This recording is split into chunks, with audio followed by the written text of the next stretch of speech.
Jack Harlow, Mah-Knee-Cah. I don't even really know how to approach this one because it's less about the album and more so about all the events around the album, the interview. You know what interview I'm talking about. The album name, title, and just a lot of other things that I'm kind of seeing. I've actually listened to some Jack Harlow albums. We reviewed him on Beers and Bars a couple times, and I think in his lane and what he does, he actually has had some good stuff. You know what I'm saying? It's not a lot of things I return to, but for what it is, he just does his thing. He has said before that he's a child of Drake, in which I would agree. It does fall into that category. But this video is more so about the intent of artists and how people choose to put themselves in the limelight because they understand one thing more than anything. There is no bad attention. There is only the attention. There is only the algorithm that rewards artists.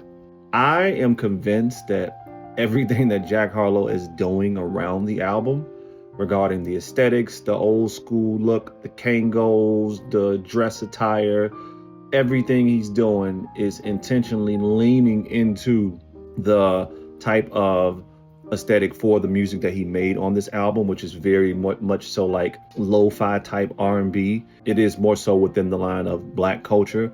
Even on the interview with the whole I got blacker, I think that bro is really doing everything intentionally because he understands that there's no such thing as bad attention. So as we all make videos and make posts about him, who is trending, who is being talked about? It's him. Now here's the issue.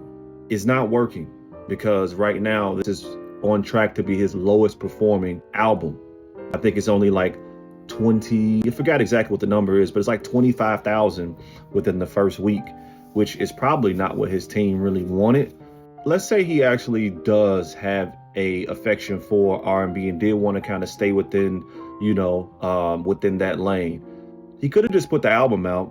He could have not said what he said in the interview. He could not intentionally lean into, Black aesthetics. And maybe it would have been a slow burn, and maybe his core fan group would have been like, yo, have y'all heard this? And it would have spread around naturally. I don't know. But I'm not gonna lie. I think he fucked up. I think there's like no way coming back from this. The album ain't really doing well. And what's crazy is that from a sonic standpoint and how it sounds, I've heard stuff like it. It's not like terrible. It's not like a bad album. It's just, melodic, lo-fi type R&B. I've heard some of this type stuff before. And if he just didn't lean so hard intentionally, in my opinion, to get attention, if he didn't do all the shit that he's doing, people probably wouldn't have the opinion they have of the album. But here you are, Jack.